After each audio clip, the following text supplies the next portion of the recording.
right, Detroit, we are back. So we are here up at January 25th of 2029. I already showed you guys what the points were looking like halfway through the year. It's not looking too bad. The one thing I am questioning here, I mean, we do have, let's see. So if we go to scratched, I mean, we have Noah Hannafin who's eventually going to be coming back.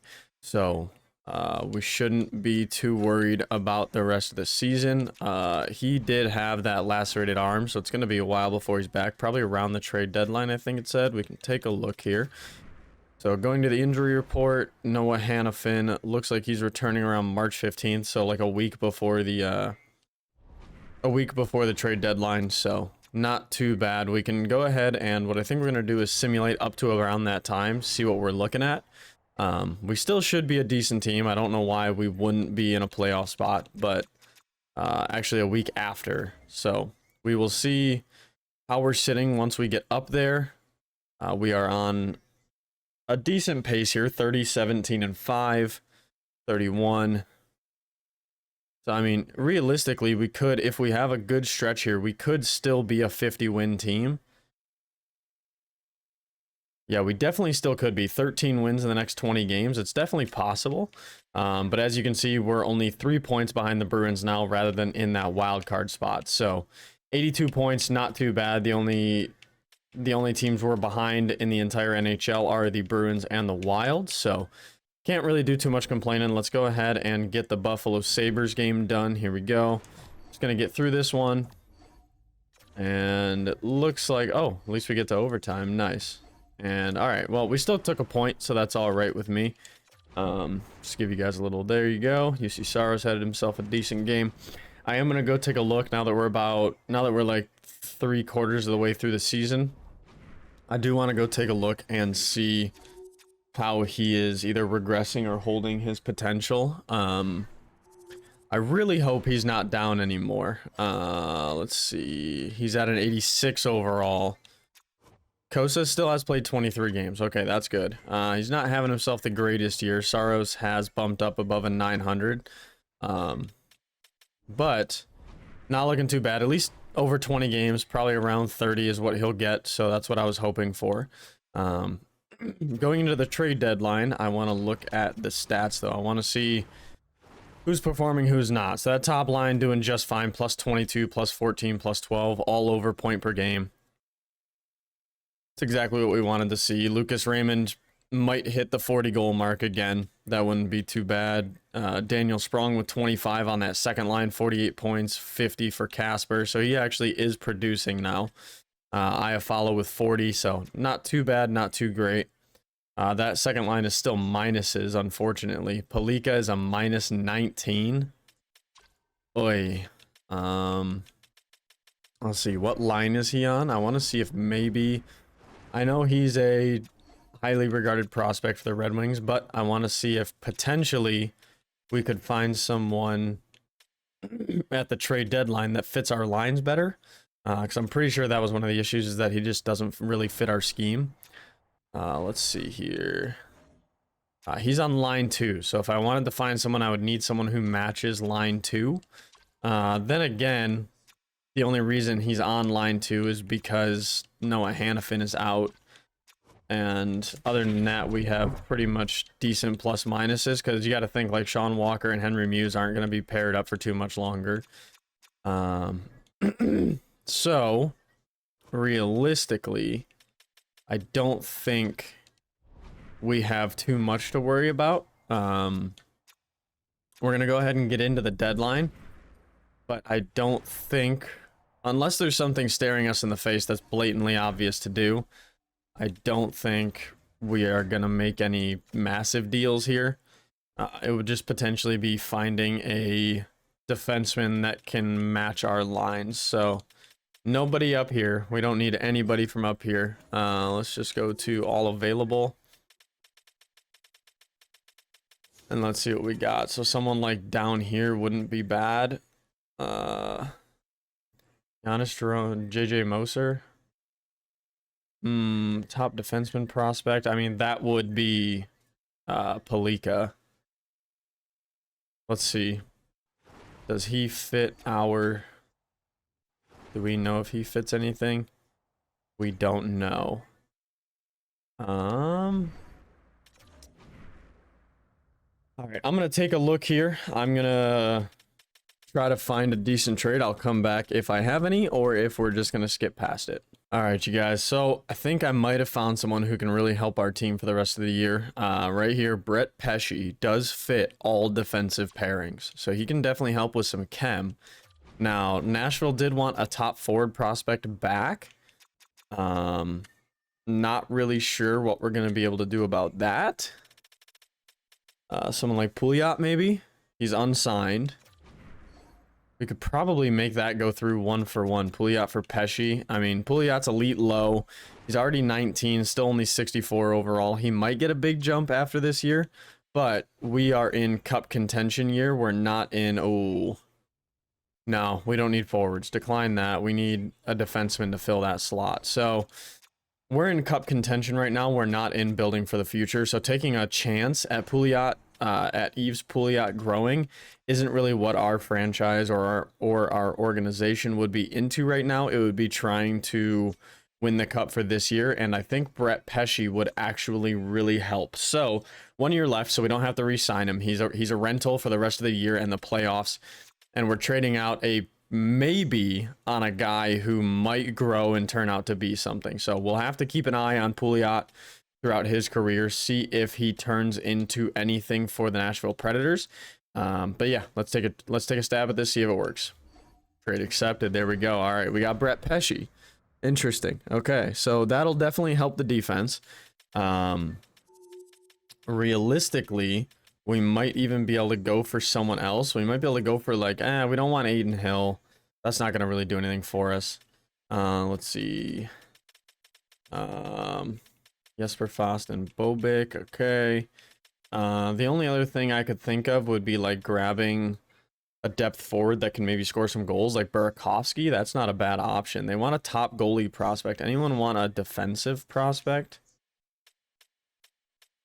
Because Henry Muse would be the guy that we're probably going to move on from. Goalie prospect, top goalie prospect. Yeah, I mean, like, everybody only wants goalies. Wow. Top 6 defenseman for Vladar. That's funny. Wow. Top goalie prospect, 3rd round, 2nd round, 1st round picks. I mean, I don't have any 1st round picks. Top defenseman prospects right here for these two. Kasperi Kapanen is an 86. Wait, what? Didn't I just get rid of him? Oh no, that was in the expansion mode, wasn't it? So I don't want Samsonov, but this one actually does kind of interest me. Kasperi Kapanen, getting another depth goal scorer, 2-way forward. Hang on, I'm gonna take a look because Henry Muse might fit into that they want. And adding Kasperi Kapanen, 86 overall, to like the 3rd line. He's still good defensively, has good discipline, defensive awareness is pretty high. Fits in the bottom 6 forward lines. That's exactly what we would be looking for. Do we even have a room for... Let's see, hang on. 1, 2, 3... Oh. 2nd and 3rd for a 3rd and a 4th. And Nino Niederreiter? Nah. I want to take a look and see here. We have defensemen. 1, 2, 3, 4, 5, 6, 7. Yeah, I mean, Henry Muse. I mean, he's top 4. But like I said, this is the time when we do trade away young guys to try to win a cup, right? And he's on his contract year. So if he bumps up to like 82, 83, and we try to give him a 5-year deal, he's going to want probably 5 to 6 mil. And that's not really what we're in the market for doing right now. So I think Kapanen as a rental also really boosts this team. He fits in the bottom 6, so that's really good. I think we're going to try this. I think we're going to try it again. Let's see. Trade accepted. There we go. Henry Muse for Kasperi Kapanen. Okay. I mean, is there anything else we can do? Let's take a look. See if there's anything else we might want to do. Might want to move on from all the hoopla. Just look at forwards, 1, 2, 3. I mean, our top line's good. Our second line is fine. I mean, Kapanen. Actually, I might toss Kapanen.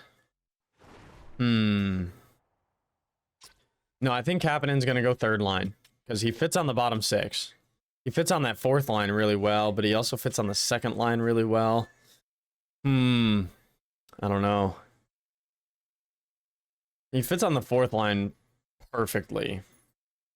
Or not perfectly. He fits on the second line the best, but fourth line is still good. And if it's 1 year, I'm not worried about wasting this guy on the fourth line. That would actually really help the fourth line.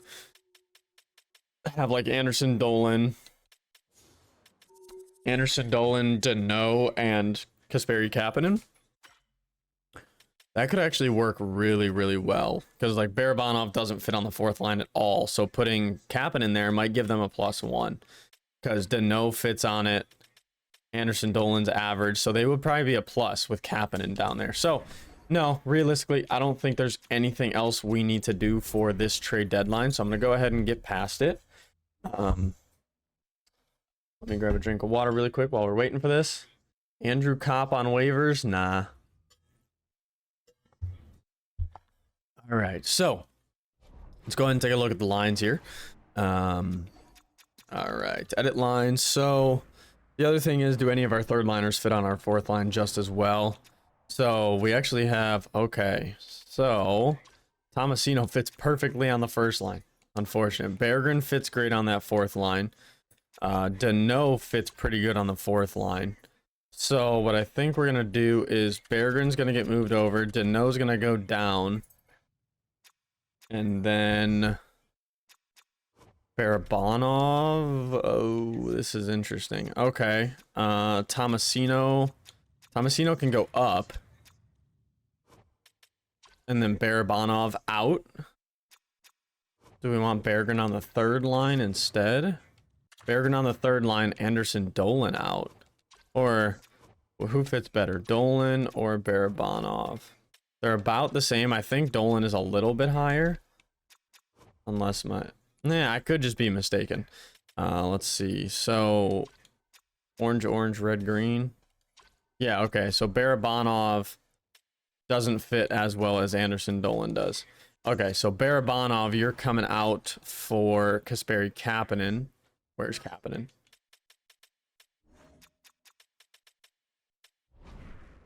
Oh, it already has him in there. That's why. Okay, so Sprong back up. Kapanen down to the fourth. Do we have any? Who's our scratch player? Soderblom?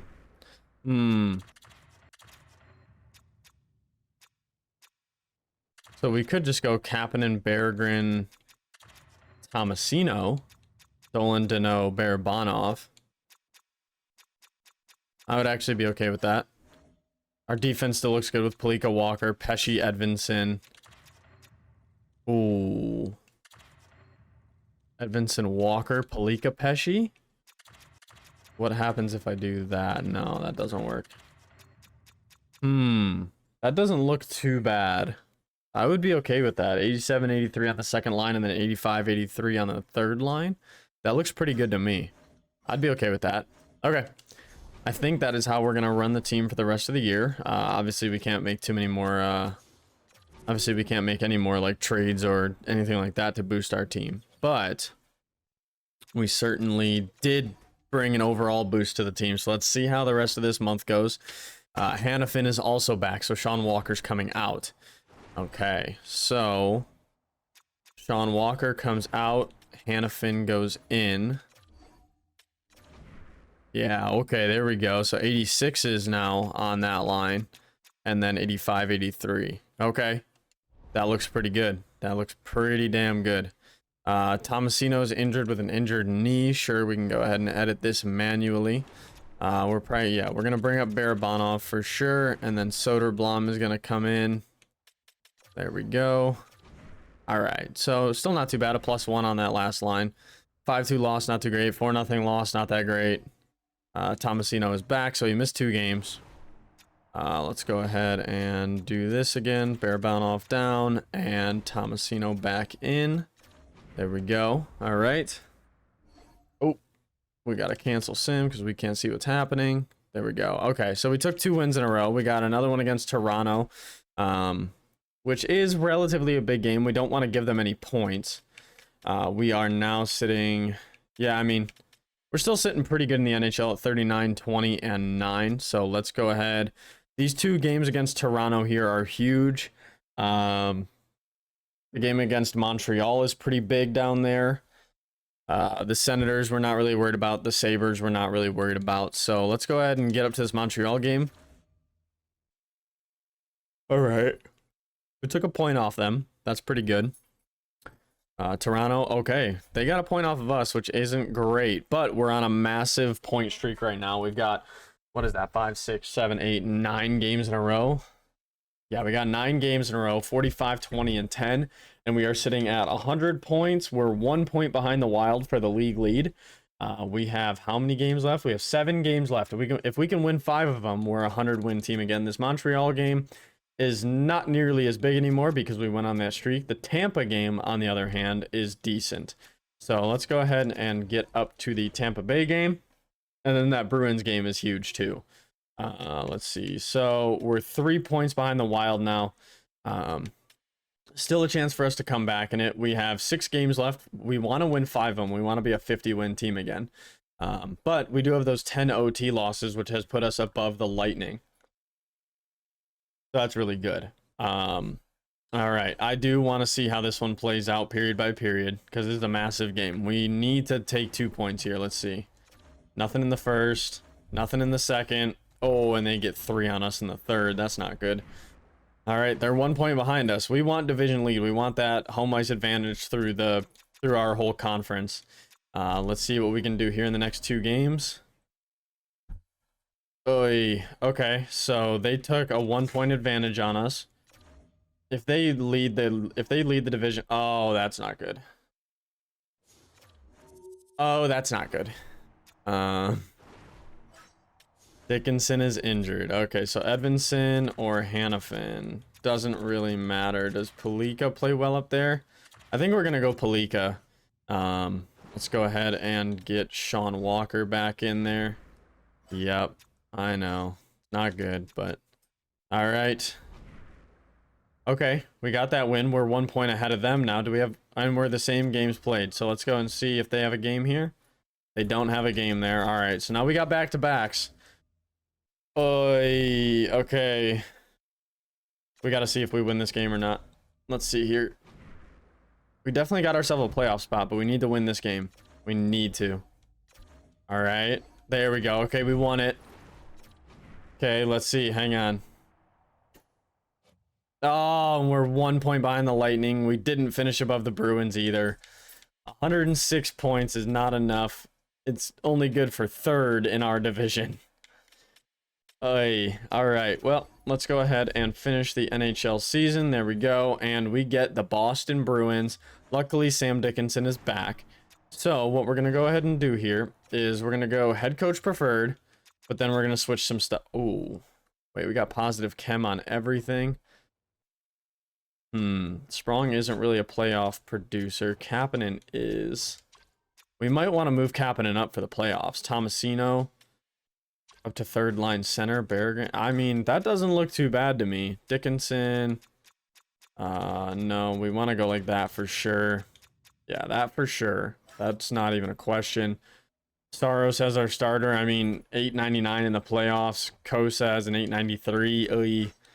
Yeah, I think we got to go Saros as our starter. The guy who's proven himself. All right.